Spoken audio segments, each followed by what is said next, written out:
จ้าของข้าพเจ้า และขอถวายความเคารพนอบน้อมไวสามายังครูบาอาจารย์พระเทรานุเถระพระภิกษุสงฆ์สมณเณรพระสังฆาธิการสงฆ์สมณศักดิ์บัณฑิตนักปราชญ์ท่านผู้มีความรู้ทุกรูปทุกตนทุกองค์โดยความเคารพและขอเจริญสุขสวัสดี มายังป่อออกไม่ออกสถาโยมป่อโยมแม่ป่อมอนแม่มอนป่ออุ้ยแม่อุ้ยปีปานะอาท่านผู้ฟังผู้มีบุญทุกท่านที่ติดตามรับฟังธรรมะยามแรงทางสถานีวิทยุเพื่อการศึกษาพระพุทธศาสนาและวัฒนธรรม 104.5 เมกะเฮิรตซ์ โดยการส่งลิงก์สัญญาณจากวัดทุ่งประเกตตำบลหนองหานอำเภอสันทรายจังหวัดเชียงใหม่ในทางอินเทอร์เน็ตไปณสถานที่ตั้งสถานีวิทยุคือวัดไฝหินตำบลสุเทพอำเภอเมืองจังหวัดเชียงใหม่โดยความเมตตาธรรมของท่านอาจารย์พระครูสมุวิศวัตรวรกิจโจผู้อำนวยการสถานีวิทยุแห่งนี้ที่ได้มอบหมายให้ตนตัวอัตมภาพพระครูไพศาลสุตกรเจ้าอาวาสวัดทุ่งประเกตตำบลหนองหานอำเภอสันทรายจังหวัดเชียงใหม่ได้เผยแผ่ธรรมในนามของคณะสงฆ์จังหวัดเชียงใหม่และในนามคณะสงฆ์อำเภอสันทรายเป็นประจำทุกวันพัดและวันศุกร์เวลาในตอนเย็นและก็มีขึ้นสีขาวธรรมะเจ้าประชาที่ได้ก็ทิ้งสัญญาณไปในเครือข่ายโดยความเอื้อเฟื้อของท่านอาจารย์พระครูอภิวัตรพัฒนาวิกรมมาณโอกาสนี้เจ้าพ่อเจ้าแม่วันนี้อากาศก็มีความหนาวเย็นมีอุณหภูมิอยู่ที่20 องศาก็ถือว่าอากาศประมาณขนาดนี้ก็พอดีอยู่จังมันมีคำว่าเย็นกัดเกินไปแล้วก็ทำให้เรานั้นนอนสบายหน้าหนาวนี่ดีอย่างโยมพ่อโยมแม่ค่าไฟไม่ได้เสี่ยงนักเนาะหน้าหนาวนี่มันไม่ได้เปิดอะไรอย่างนักหนาปาป้านแต่ ต้องหาเสื้ออุ่นผ้าอุ่นเข้ามามันดีอย่างเสียอย่างบนโลกใบนี้มันจะดีไปเสียทุกอย่างก็คงเป็นไปได้ยากเจ้าพ่อเจ้าแม่ท่านผู้ฟังวันนี้เราก็จะสนทนาธรรมเกิดความเดินเพื่อให้เกิดแห่งความเข้าใจและเกิดแห่งความแตกฉานเกิดขึ้นตามหลักธรรมคำสอนขององค์สมเด็จพระสัมมาสัมพุทธเจ้าเจริญพรพระนานแด่ใจไวสาเมตตาธรรมท่านพระคุณเจ้าด้วยความเคารพอย่างสูงยิ่งครับเจ้าหนาวอาบน้ำแล้วก็หนาวครับท่านพระคุณเจ้าเย็นมาแล้วครับเจ้า หน้าหนาวเนี่ยคนเปิ้นบอกว่าคนอารมณ์ดีนะเนาะมันอากาศมันสบายท่านพระคุณเจ้าเพราะว่ามันอุณหภูมิบอกพอเหมาะพอควรร้อนก็บ่ไหวฝนตกไปไหนมาไหนยากให้ท่านเจ้าแม่นอากาศหนาวนี่ดีครับอากาศเย็นสบายดีครับแล้วก็เป็นสิ่งที่เห็นได้ว่าอากาศหนาวเย็นนี่มันค่ำเวยเนาะมันปานค่ำนานแจ้งครับท่านพระคุณเจ้าแต่มันรับอิ่มเนอะท่านเจ้าเนอะนอนอิ่มนอนม่วนครับแม่นเพราะนั้นวันนี้เรามาอู้จาเรื่องคำว่าเฮานะเกิดมาเพื่ออะไรอย่างเพราะนั้นท่านพระคุณเจ้าอันนี้ปอตอบง่ายกะ เกิดมาเพื่ออะไรอย่างถ้าท่านเจ้าถามว่าทำไมถึงเกิดอันนี้ตอบยากมันมีเหตุมีผลของมันถ้าตอบว่าเกิดมาเพื่ออะไรอย่างนี้ถ้าตอบตามความคิดถูกทุกคนท่านพระคุณเจ้าเกิดมาเพื่อมาแสวงความดีก็ถูกเกิดมาเพื่อมาดูโลกอันงดงามอันพิสดารดุจราชรถแห่งพระราชาก็ถูกท่านพระคุณเจ้าหรือเกิดมาเพื่อแต่คำว่าเพื่อใช้กรรมนี่ผมไม่แน่ใจนะท่านเจ้าเนอะว่าจะถูกต้องหรือไม่อาจจะถูกแต่อาจจะไม่ถูกต้องนะท่านพระคุณเจ้าเกิดมาใช้กรรมนี่นะครับ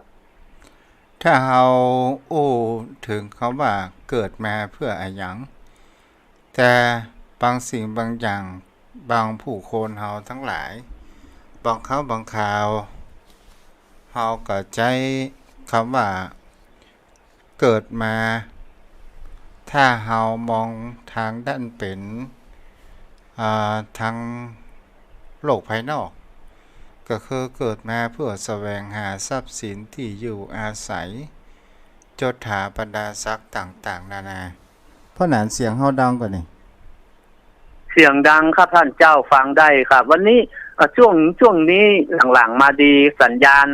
ฟังชัดถ้อยชัดคำท่านเจ้า ก้อนๆแล้วสัญญาณแบบไม่ดีท่านพระคุณเจ้าเพราะว่าในที่นี่เฮาพอกับมันบ่ขึ้นสูงบ่ได้จ้ะอ๋อครับไว้ษาครับถ้าเฮาถึงว่า เกิดมาเพื่อที่จะแสวงหาความเป็นอยู่แห่งความเป็นไปของมนุษย์แสวงหาทรัพย์สินเงินทองถ้าบุคคลที่เฮามาหันทำบางครั้งบางคราก็มีความเพลิดเพลิน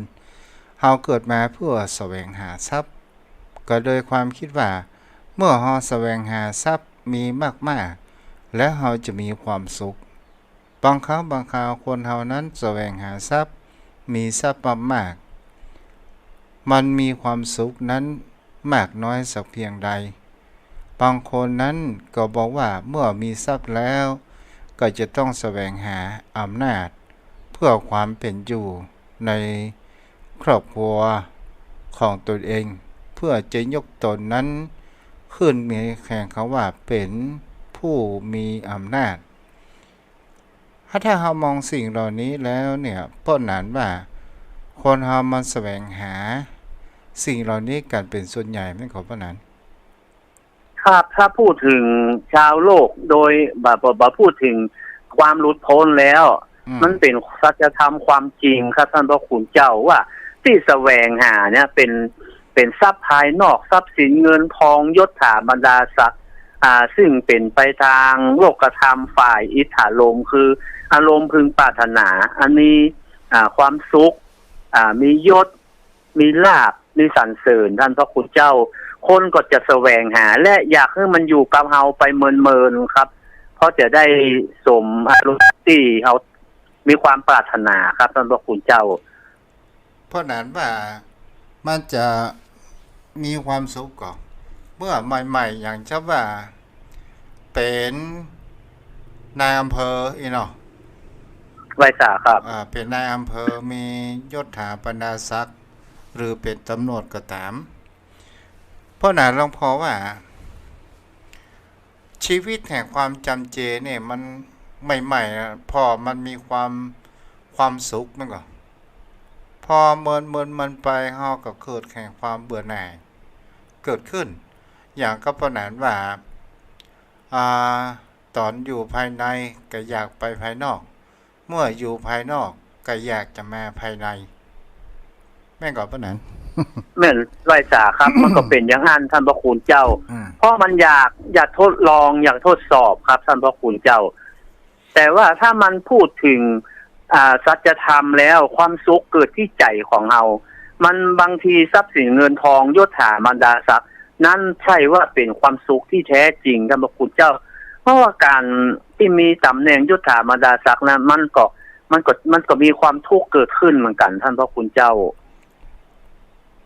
แต่สิ่งที่องค์สมเด็จพระสัมมาสัมพุทธเจ้าอุบัติขึ้น ถ้าตามภาษาบ้านเราเขาว่าพระพุทธองค์เกิดมาเพื่ออย่างพวกนั้นพระพุทธองค์นี้ที่เปิ้นเกิดขึ้นมานะครับเปิ้นอยากจะพ้นทุกข์นะครับ แล้วเปิ้นมาเห็นถึงมือเวนยสัตว์หรือเนี่ยสาธุชนทั้งหลายนะครับ เกิดความทุกข์แล้วบ่าหูจากหนทางแก้ไข เปิ้นเลยได้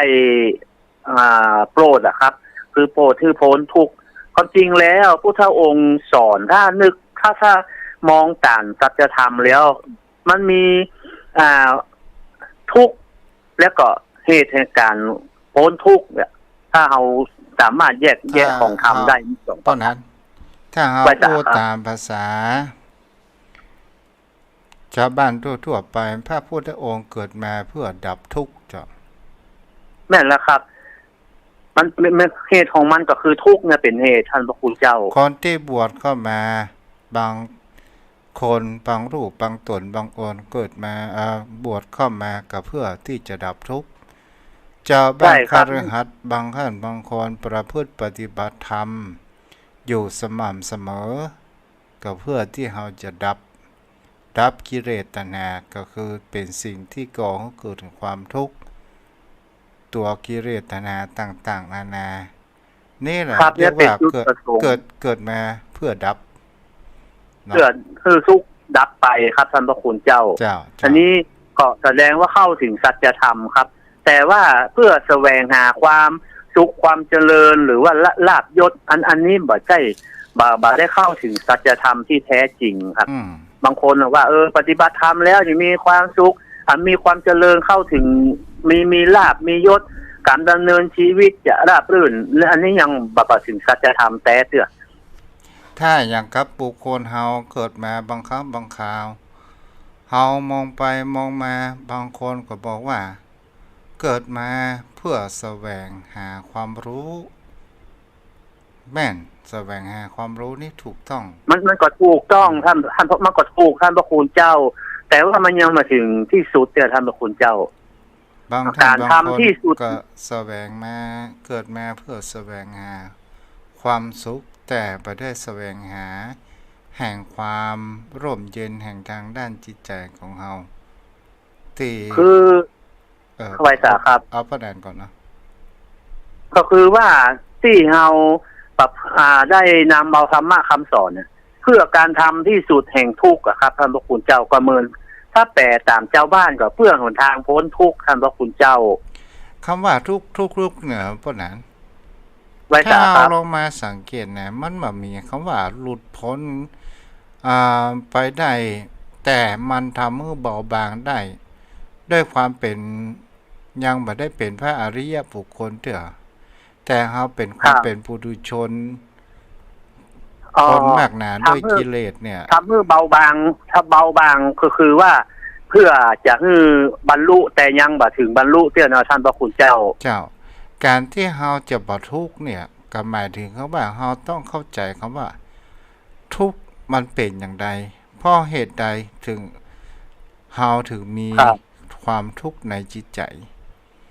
มันก็ต้นเหตุของมันก็คือขันธ์ทั้ง5สิ่งที่มันเข้ามากระทบอายตนะภายนอกภายในกับมันก็เป็นอารมณ์ฮะท่านพระคุณเจ้าสัญญาณฮับบอกค่อยดีนะท่านพระคุณเจ้าดังบอกว่าค่อยจับใจความได้นะท่านเจ้าของตู้เหรอดีได้ไว้สาครับเจ้าได้ก่อนได้ผมออกมาตั้งนอกแล้วครับที่อยู่ในบ้านไว้สาครับท่านเจ้าอันนี้ถึงไหนล่ะ นี่ก็คือเป็นสิ่งที่ว่าบางท่านบางคนก็บอกว่าอย่างเป็นทุกข์นักหนาผ้าพันแม่นถ้าเฮาอยู่เป็นทุกข์มันก็ยังเป็นทุกข์แต่ถ้าว่าเฮาอยู่กับทุกข์เฮาเข้าใจทุกข์เฮาก็จะบ่ทุกข์แม่นก็ปานนั้นครับคงเป็นเช่นนั้นนะท่านพระคุณเจ้าเพราะว่าคือทุกข์ที่มันเกิดขึ้นนะครับมันต้องรู้สาเหตุของมันสาเหตุของการเกิดทุกข์แล้วรู้ถึงวิธีการของการดับทุกข์กับท่านพระคุณเจ้ามันก็คืออุปมาป แล้วก็เหมือนเขาว่าคนเฮาก็ต้องหูลบหลีกอย่าเขาว่าเฮาหันลิงขึ้นแบบเป้าแล้วลิงโยนแบบเป้าใส่ตัวของเฮาถ้าเฮาบ่ลบมันก็เจ็บถ้าเฮาลบเฮาก็บ่เจ็บแม่นบ่ว่านั้นครับเป็นเช่นนั้นครับท่านอย่างท่านเจ้าเปรียบเทียบไว้คือทุกข์นี่มันมีอยู่แล้วแต่ถ้าหาหูวิธีทางลบเลี่ยงมันหลีกมันก็บ่คือมันก็ทุกข์ก็บ่เกิดขึ้นกับเฮาท่านพระคุณเจ้าอือฮึจ้ะนี่ก็เป็นสิ่งที่เขาว่าคนเฮาเนี่ย อย่างพระพุทธองค์ตลอดจนถึงพระอริยบุคคลพระอรหันต์ทั้งหลายเนี่ยเกิดมาเพื่อดับกิเลสดับตัณหาเพื่อเกิดมาเพื่อดับแต่หมู่เฮานี่ยังบ่เพื่อดับเด้อเนาะแต่ต้องการแสวงหาทางที่จะออกวัฏสงสารแต่มันก็ใช้เวลาถามว่าออกได้ก็ออกได้แต่มันก็จะต้องมีความประพฤติปฏิบัติอย่างสืบเนื่องก่อให้เกิดเป็นอุปนิสัยบางคำบางคราวเนี่ยพ่อหนานมันต้องคัดเกลาครับท่านพระคุณเจ้าพ่อหนานเพราะว่าไว้สาครับเฮาเรามาอู้บุคคลที่มีสัมผัสที่6พ่อหนานว่า บุคคลที่มีสัมผัสที่6เนี่ยเปิ้นมาหันเข้าหันอย่างก็ว่าเข้าหันดวงวิญญาณดังข้างถนนต่างๆนานาพ่อหนานว่าอันนี้เป็นบุญเก่าหรือว่าเป็นตัวแอบแฝงในความเข้าใจของพ่อหนานท่านพระคุณเจ้าคือมันอาจจะเป็นอุปทานหรือว่าความมันจะว่าเห็นหรือว่ายึดมั่นถือมั่นเกินไปหรือว่าอุปทานเนี่ยท่านพระคุณเจ้าแต่ว่าอู้ถึงสัมผัสที่6นี้หรือว่าเซนนี่นะไว้สาครับสัมผัสที่6หรือเซนของคนเฮาเนี่ยเซนมันคือมันจะเป็นป้อนเฮาจะฮู้มันไม่ต้องเป็นพระอริยคนน่ะท่านพระคุณเจ้าที่ถึงจะสามารถพูดถึงไว้สาครับเพราะว่ามันเป็นบุญเก่าเป็นบุพกรรมที่ติดตามมากับเฮาที่ว่าติดตามมาในอดีตชาติเลยท่านพระคุณเจ้าแล้วเฮาจะหันได้ว่าเมื่อเขาไปละอ่อนเขาก็จังหันแต่ถ้าว่าเขาประพฤติปฏิบัติธรรมสืบเนื่องไปอาจจะถึงความเป็นพระอริยบุคคลก็ว่าได้ต้องปฏิบัติสืบเนื่องเนาะท่านพระคุณเจ้าถูกต้องคือมันเป็นบุญที่ติดตัวมาในอดีตชาติส่วนหนึ่งครับพระคุณเจ้าแต่ว่าถ้าได้ต่อเนื่องถึงปัจจุบันก็ทำให้หลุดพ้นได้เพราะว่าบุญเก่าบุญเดิมมันส่งเสริมส่งยุให้ท่านพระคุณเจ้าอย่างนี้อาการป้อนานก็ร้องพอแต่ว่า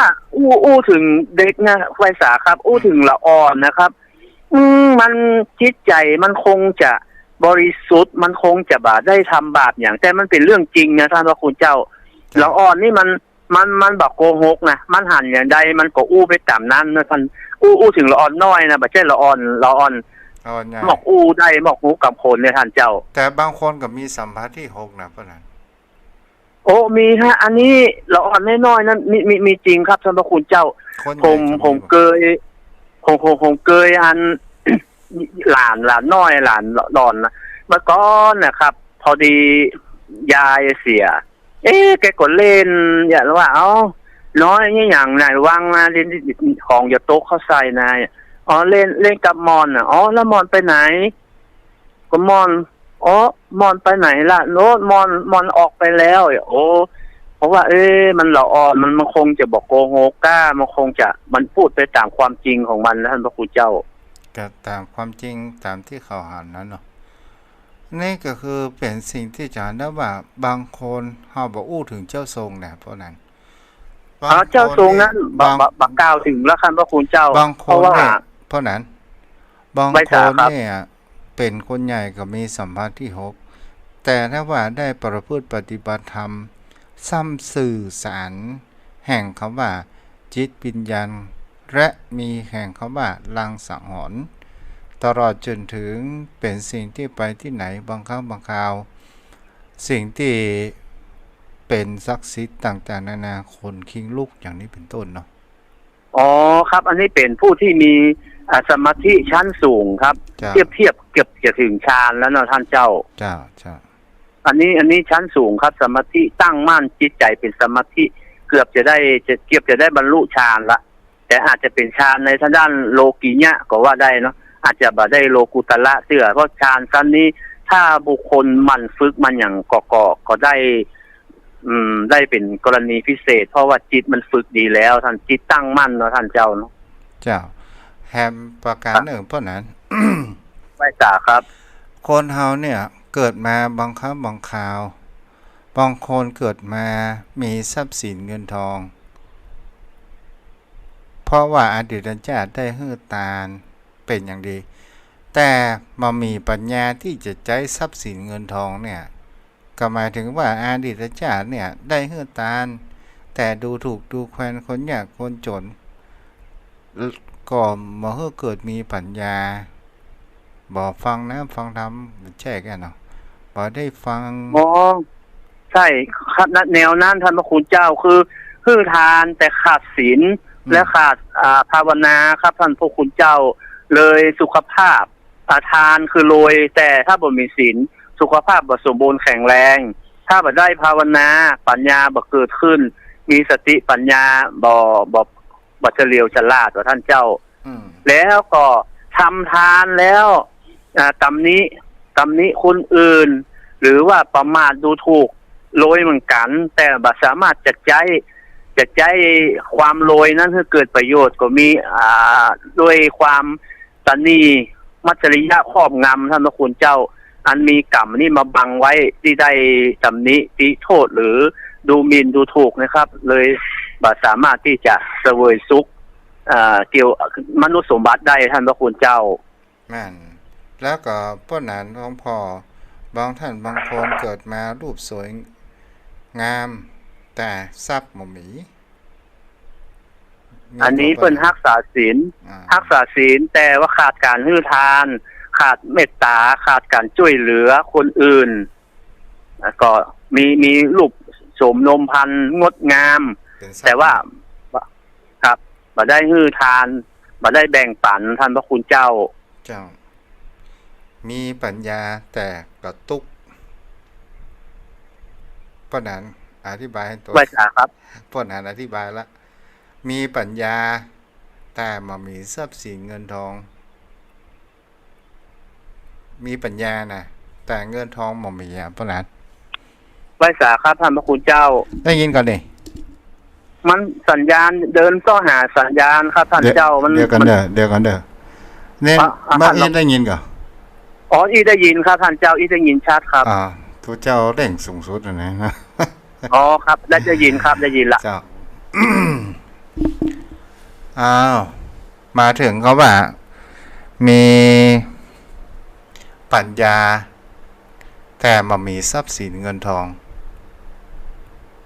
เพราะนั้นมีปัญญาแต่บ่มีอย่างท่านเจ้าทรัพย์สินเงินทองคือที่ว่ามันมีทรัพย์สินเงินทองนี้ มีภาวนาตั้งภาวนามีภาวนามีศีลภาวนานี้ก็คือทำให้เกิดมีสติปัญญาแต่ว่าบ่มีทรัพย์สินเงินทองก็บ่มีการแบ่งบ่ได้แบ่งปันโดยบุญกริยาวัตถุคือการให้ทานบ่มีทานเป็นเบื้องต้นครับท่านพระคุณเจ้าเกิดมาเลยบอกครบทั้ง3ประการคือถ้าครบบุญกริยาวัตถุเบื้องต้นทานก็ทำให้เกิดมีทรัพย์สินของสมบัติจับใจใช้สอยเมื่อมีศีลก็คือมีสุขภาพสมบูรณ์แข็งแรงรูปโฉมนมพันพอเหมาะพองามถ้าสติปัญญาเฉลียวฉลาดปรับเปลี่ยนนี้ก็โดยจิตภาวนาอาจจะเป็นสมถภาวนาหรือวิปัสสนาก็ได้เพราะเป็นการพัฒนาจิตใจให้สูงส่งครับท่านพระคุณเจ้าระหว่าง3บุญ3ทางเนี่ยเพราะนั้นระหว่างให้ทานศีล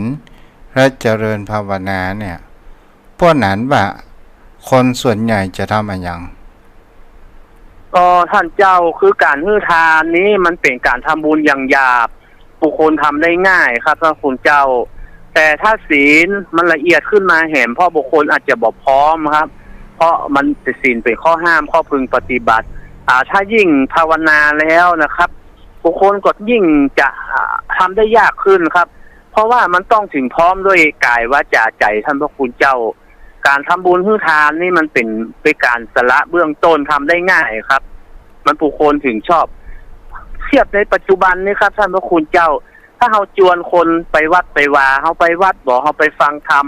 เขาไปภาวนานอนบอกคนจะปฏิเสธเป็นส่วนใหญ่ว่าบอกพร้อมเตื้อมีภาระอยู่ แต่ถ้าเราบอกว่าร่วมทำบุญเพิ่นมีกฐินเพิ่นมีพระป่าขอเชิญร่วมทำบุญคนส่วนใหญ่บ่ปฏิเสธครับท่านพระคุณเจ้าจะร่วมทำบุญไปตามกำลังครับเพิ่นว่าให้ทานง่ายกว่ารักษาศีล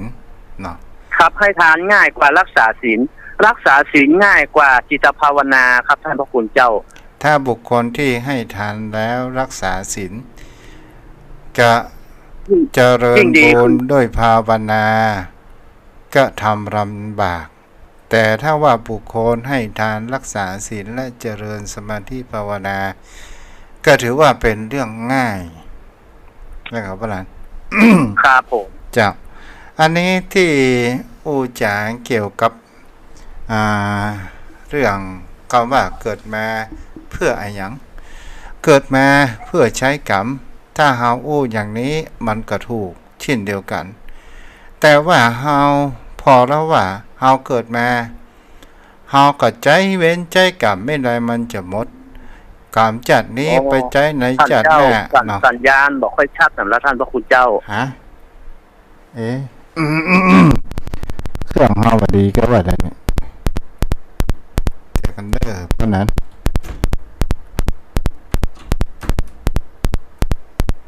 เด้อ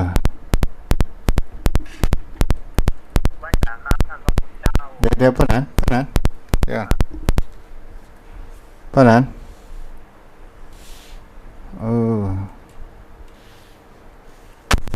ไปสาครับท่านเจ้าครับจ่าเพราะนั้นเดี๋ยวขอเพราะนั้นเนาะท่านเจ้าจ้เดี๋ยวเพราะนั้นใจเย็นก่อนเด้อครับไปสาครับได้ก่อนนี่ชัดเจนแล้วครับท่านเจ้าชัดเจนครับได้กันเนาะได้แล้วครับได้ครับเจ้าไอ้ยังจะเกิดมันก็เกิดแต่อันนี้จังครับท่านคุณเจ้ามันเป็นสิ่งเป็นแน่นอนซักอย่างในโลกนี้ครับท่านเจ้าขาดตอนบำละครับไว้สาครับถึงมีคำอู้ของโคบาบุญจุ่มโคบาบุญจุ่มเปิ้นได้อู้ว่าพระนันได้ยินอยู่นี่ครับได้ยินชัดเจนครับท่านพระคุณเจ้าโคบาบุญจุ่มว่าถ้าเฮาเกิดมาเนี่ยเฮารู้ว่ามันเป็นทุกข์แล้วเฮาจะเกิดมายี่หยังเฮาเกิดมาแล้วเขาด่าเฮาเขาว่าคือเฮาจงดูเสียว่าเขาด่าเฮาและเฮาเกิดความทุกข์และเฮาจะเกิดมายี่หยังเฮาเคยด่าตัวเก่าพ่องก่อ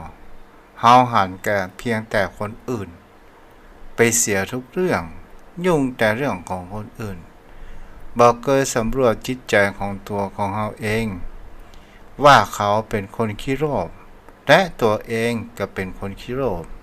ว่าเขาเป็นคนโกรธแล้วเคยดูตัวเองว่าเป็นคนมักโกรธนั้นหรือไม่นี่ก็เป็นสิ่งที่ครูบาบุญจุ่มได้อู้ไว้ได้หันไว้สาครับ TikTok คันพอดีเนาะที่เขาถ่ายไว้สาครับจะนี่ก็เฮาก็หันไป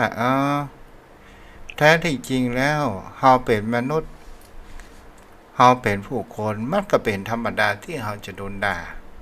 โดนว่ามันเป็นเรื่องปกติครับท่านพระคุณเจ้าว่ามันเป็นโลกธรรมครับไว้สาในการที่เฮาโดนคนอื่นสอนด่าว่ากล่าวต่างๆนานา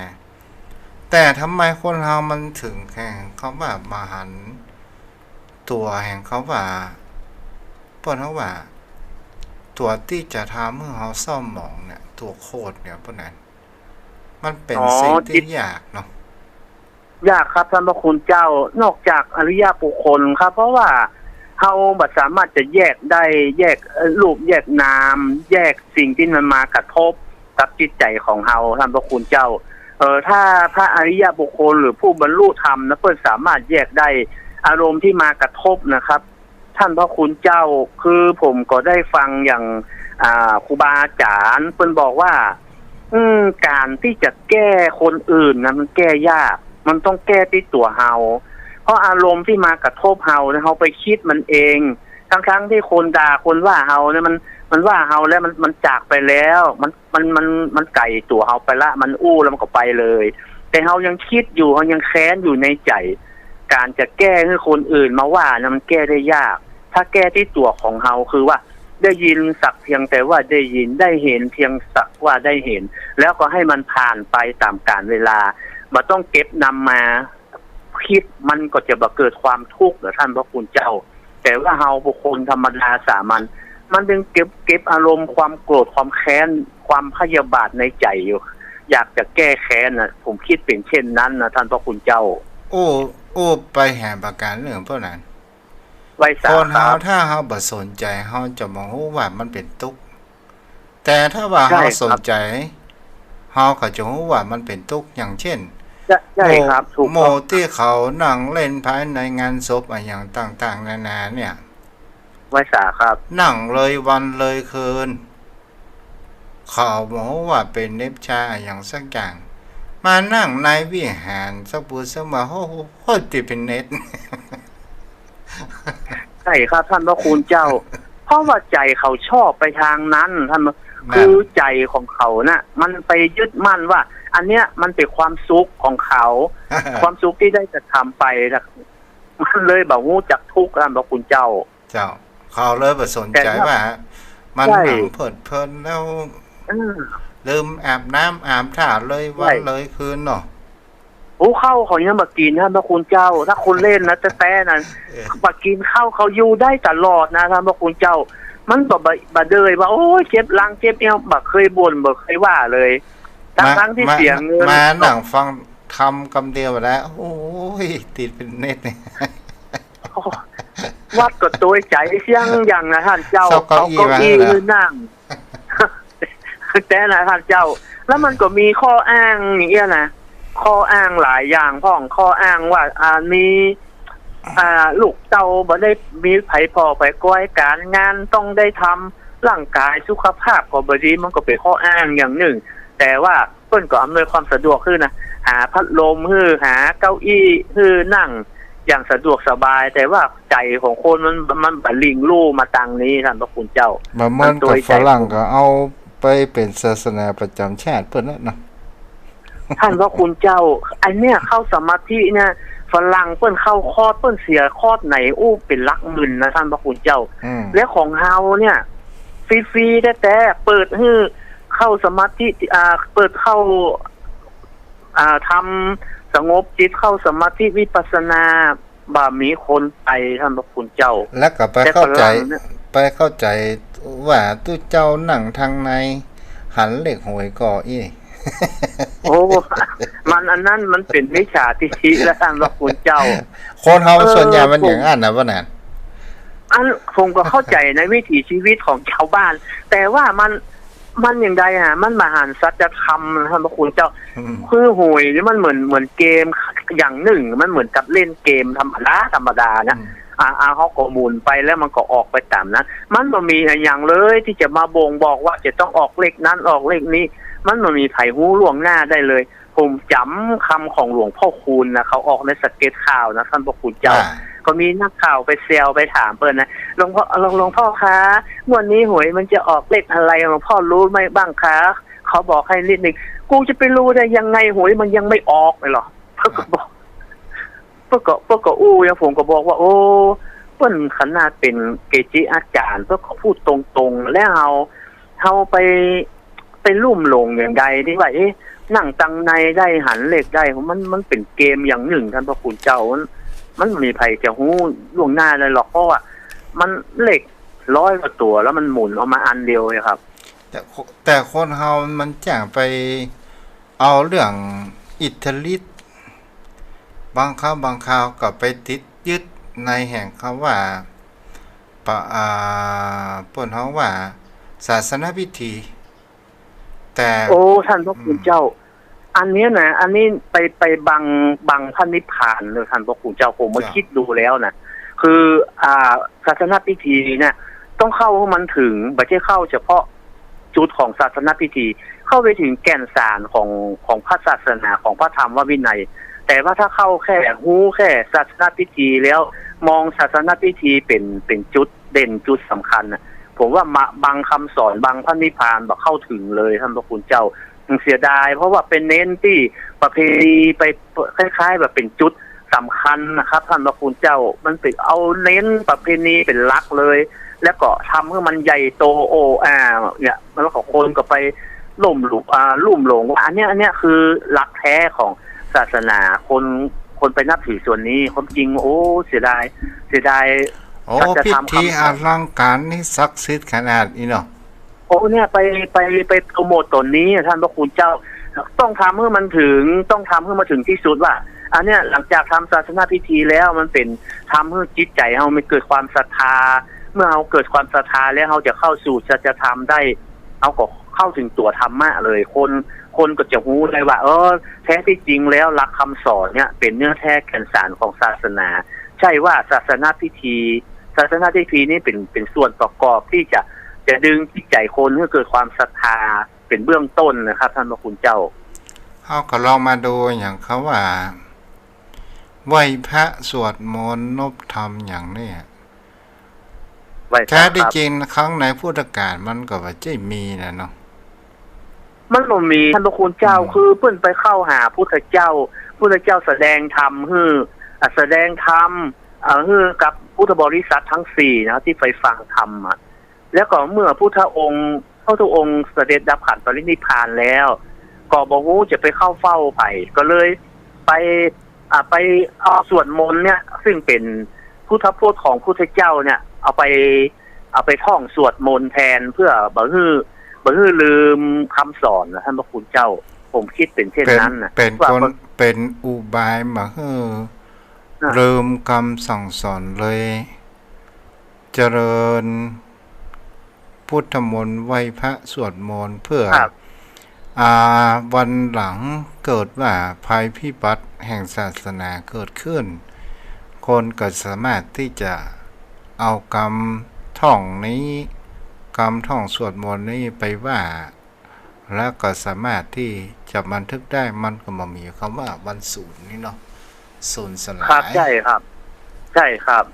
เนี่ยก็เข้าถึงสัจธรรมได้เพราะว่าสวดมนต์ต่างๆที่มาจากพระสูตรนะครับนั่นก็เป็นหลักคำสอนแม้แต่อาเสวนาจะพาลนังนะครับก็เป็นหลักคำสอนนะพระคุณเจ้าบางคนก็ว่านี่คือคาถาเงินล้านนี่คือคาถาเรียกทรัพย์แท้ที่จริงมาก็เป็นกลอุบายของมันพ่อแม่ครูบาอาจารย์ใช่ครับคือใช่เปิ้นเฮาท่องแล้วตีคือแตกด้วยความหมายท่านพระคุณเจ้าถ้าเฮาท่องได้แล้วเฮามาตีความหมายคือแตก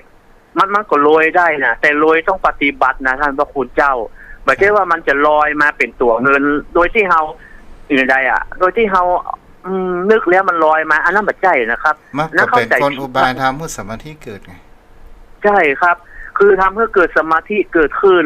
แล้วคาถาที่ครูบาอาจารย์เพิ่นสอนไว้น่ะมันเป็นคำสอนทางนั้นนะท่านพระคุณเจ้าอย่างอุอากาสะเนี่ยมันในเตียนพวกเขียนนะครับคาถาเศรษฐีหัวใจเศรษฐีแล้วก็เศรษฐีขี้ไร้น่ะเป็นเศรษฐีกลับมาแห่มผลเนี่ยมันมีอุอากาสะเขียนในตัวคาถาอันตัวครับก็ถ้าเรานำมาปฏิบัติมันก็รวยแต่นะท่านพระคุณเจ้าแต่เราท่องมาได้บ่รวยนะท่านเจ้าเอาเถอะผมจึงว่าอะไรท่องเชียงยังเถอะเขียนไปเถอะถ้ามันแบบปฏิบัตินะมันถึงบ่รวยแต่ถ้าหูตีคือแตกในความหมายอุทานะสัมปทาคือถึงพร้อมด้วยความมั่นอารักขสัมปทาก็เมื่อได้ทรัพย์มันแล้วก็รักษาทรัพย์คบคนดีเป็นมิตร เมื่อคบคนดีเป็นมิตรแล้วก็เลี้ยงชีวิตให้เหมาะสมมันก็เป็นคำสอนนะท่านพระคุณเจ้าเนี่ยผมถึงว่ารักศาสนาพูดของเราเนี่ยทำให้คนรวยได้ เพราะว่ามันไม่ใช่เป็นศาสนาอ้อนวอนมันเป็นศาสนาที่นำมาใช้ให้ถูกต้องถูกกาลเทศะถูกเวลามันก็พ้นทุกข์ได้ท่านพระคุณเจ้าศาสนาเขานี่มันบ่ใช่เป็นศาสนาแห่งความอ้อนวอนบ่ใช่เป็นศาสนาเทวนิยมครับแต่เป็นเรื่องศาสนาใจไปอ้อนวอนนะพวกนั้นเขาจะได้ว่าเมื่อหนุ่มเนี่ยคนเฮานี่จะมีความอ้อนวอนโอ้ขอลูกจังทุกข์เลยถูกหวยเด้อพอแก่ตัวมาเฮามาอ้อนวอนเรื่อง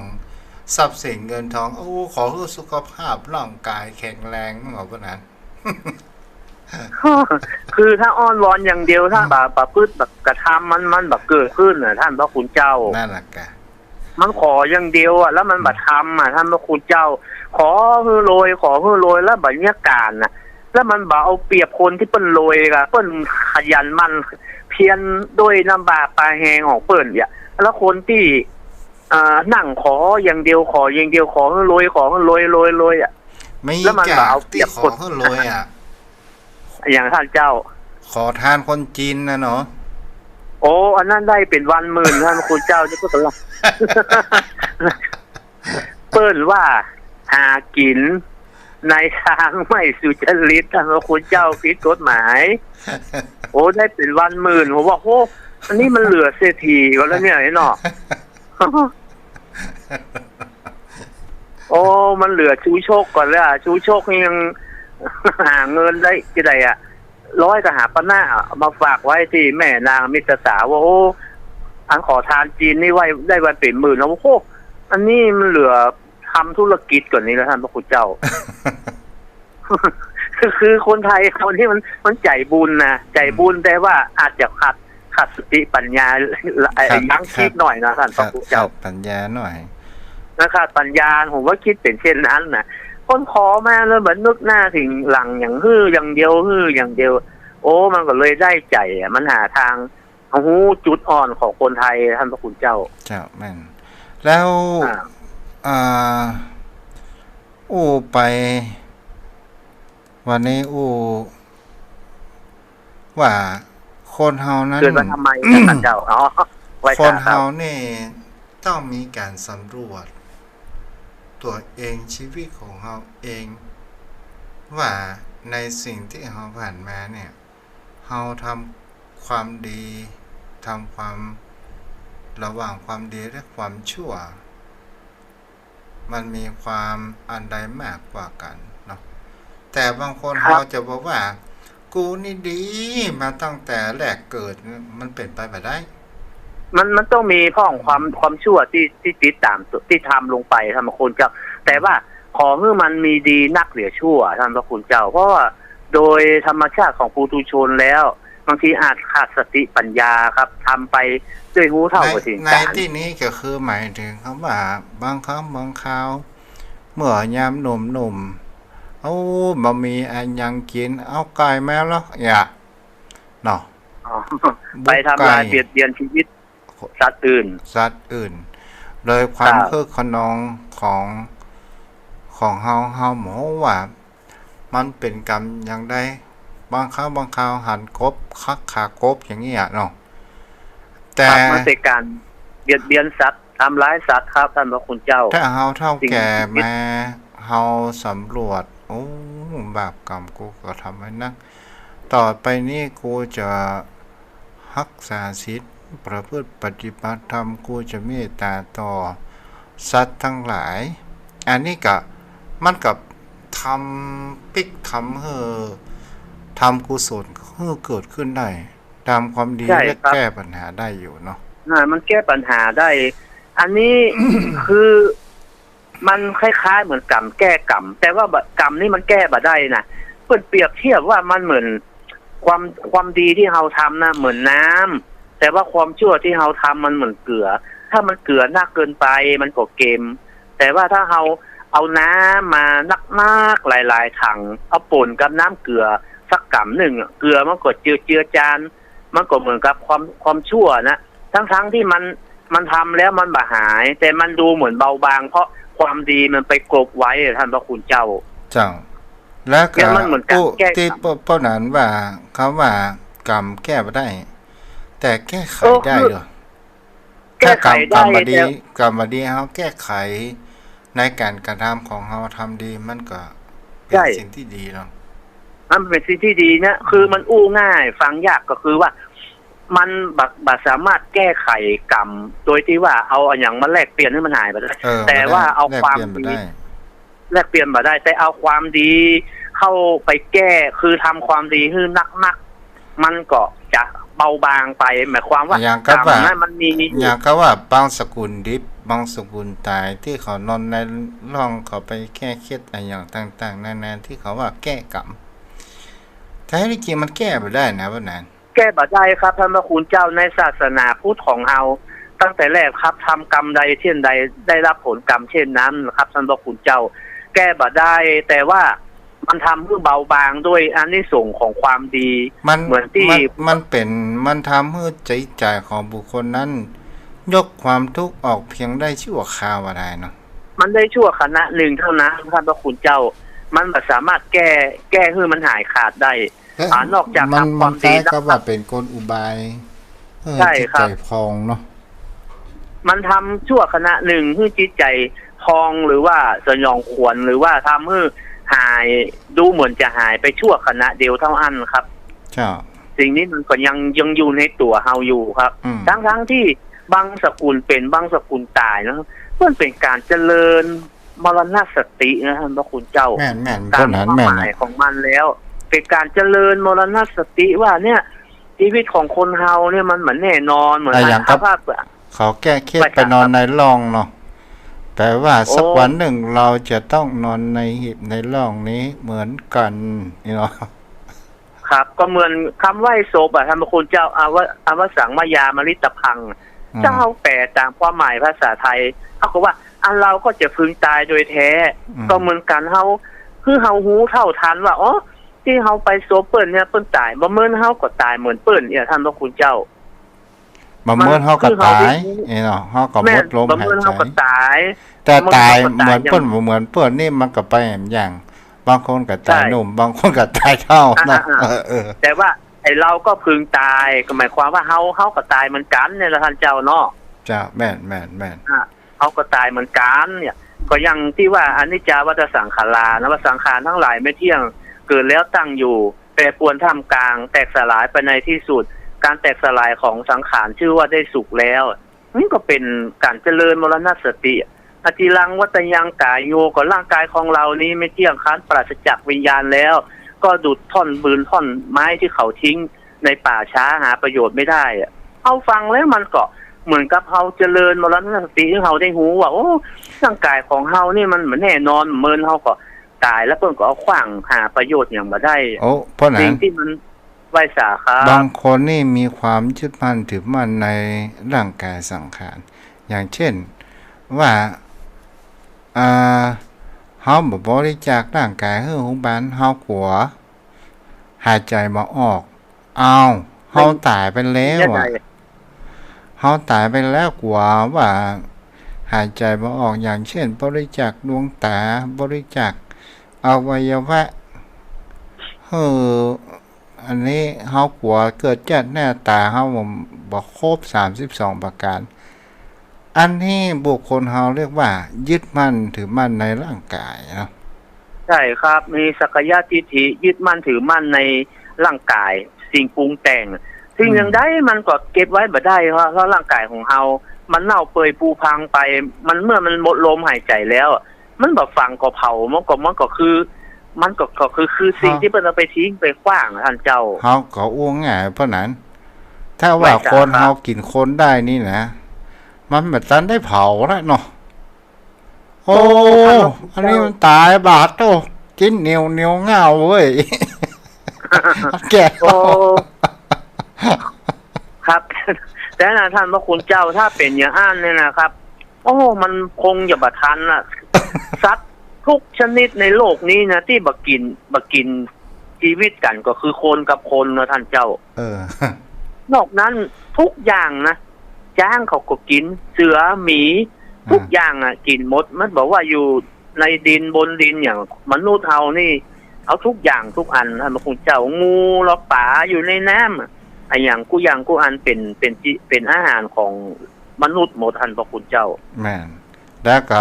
จะอ่านในประการหนึ่งเปิ้นเฮาว่า สุสานของ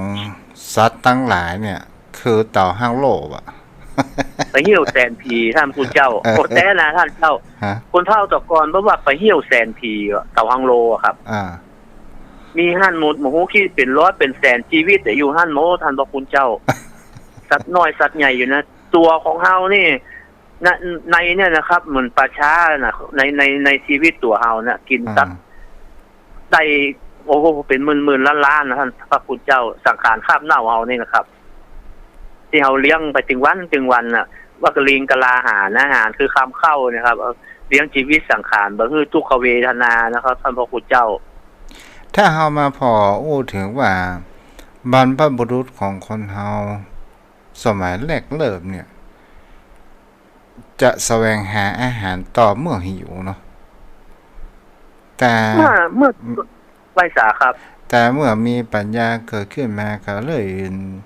หันแก่ตัวสะสมเกิดความขี้ค้านเนาะ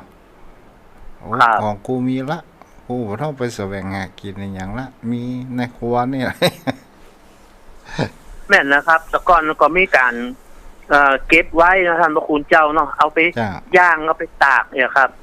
เป็นปลาเป็นอย่างก็เป็นปลาห้าปลาอย่างก็เอามักเอาดองเพื่อรักษามันอยู่เมินนะท่านคุณเจ้าเพราะนั้นว่าในครั้ง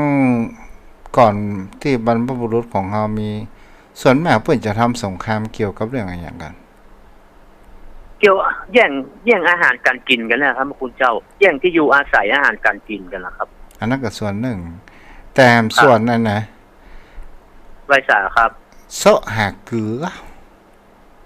อมันเป็นของหายากแล้วท่านพระคุณเจ้ามันหายากหรอมันหายากมันบอกค่อยมีครับลบกันเพื่อที่จะเอาเกลือมาได้มันก็แย่งอาหารการกินเนาะท่านเจ้าเนาะมันหายากมันบอกค่อยมีครับแต่ก่อนนี้มันก็คงเป็นไปอย่างอันท่านพระคุณเจ้าการรักษาอาหารให้อยู่ได้นานนั้นมันก็จะมีมักเถียตากเถียคือมันแห้งย่างเนี่ยครับตู้เย็นนี้มันมาไม่รูนเนาะท่านเจ้าเนาะเกลือนี่มันรักษาเนื้อสัตว์อย่างได้เนาะโอ้ดีพวกนั้นเวลา 5:53 แล้วเฮ้ยโอ้เอาคือญาติโยมได้สนทนาเสียหน่อยนะท่านเจ้าเนาะโอ้ขอกราบแทบใต้เวสาเมตตาธรรมท่านพระคุณเจ้าด้วยความเคารพอย่างสูงยิ่งครับญาติธรรมผู้รักใคร่ในธรรมผู้สนใจขวายคว้าในธรรมะคำสอนขององค์สมเด็จพระสัมมาสัมพุทธเจ้าทุกท่านวันนี้เราได้ศึกษาธรรมะโปรติกันก็ขอความสุขความเจริญจงมีกับทุกท่านทุกคนนะครับธรรมะง่ายๆนะปนันเนาะง่ายของนำไปปฏิบัติได้มักได้ผลครับถ้ายากเกินไปถ้าบักเข้าใจก็บ่เกิดประโยชน์โสที่ผลท่านพระคุณเจ้าเอาจริงง่ายๆแล้วนำไปปฏิบัติได้ท่านเจ้าเนาะเข้าใจง่ายเนี่ยถ้าอู้ถึงสวรรค์นิพพานอู้ถึงจิตเจตสิกรูปนามแล้วก็นิพพานสถาพี่น้องญาติธรรมก็จะเข้าใจยากแล้วก็กระเดียวก็อย่าบอกให้ฟังกันนะท่านพระพุทธเจ้าแม่นฮะครับผมไวสาครับผลรักษาได้ป้อนานสายันวันนี้ต่าง Facebook มีโยมแม่จันเพนประถมเนติกูลโยมพี่วัสนากันทวีแม่ทองคำที่วงคำอาบน้ำเสด็จแม่ทองคำ0631639950 เดี๋ยวกันเด้อตุขอปลดเสียงกระดิ่งกัน06316399500631639950 โทรเข้ามาได้063-163-9950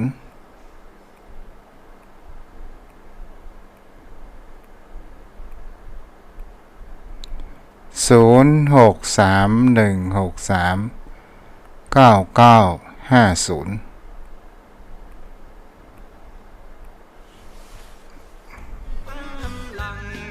ปันลูกตาเก็บท้องคำแล้วพูดซะเอา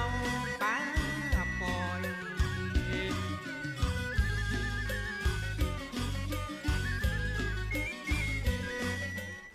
อากาศหนาวเย็นเนาะอาบน้ำอาบท่าเด้อเอามีไพโรมาวันพวกเขาก็มารับฟังกันใหม่เด้อโยมพ่อโยมแม่เนาะวันนี้ก็เอาไว้เพียงเท่านี้เด้อฟังซอพระวัดแล้วก็เตรียมเคารพธงชาติเนาะเจริญพร ของคนสมัยตะก่อน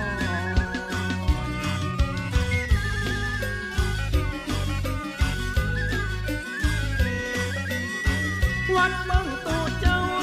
เบิ่งศรัทธาเขาเบิ่งบุญนาป่าเบิ่งน้ำลองศรัทธาบ่ฮือใดอ้อมบ่มีไผสอดส่องดูวัดทุ่งป่าเก็ดเลยเป็นวัดร้างกลายเป็นวัดห่างไผบ่แยแสบ่มีไผจะมาเต้นมาแหน่บ่มีคนดูแลช่วยพอ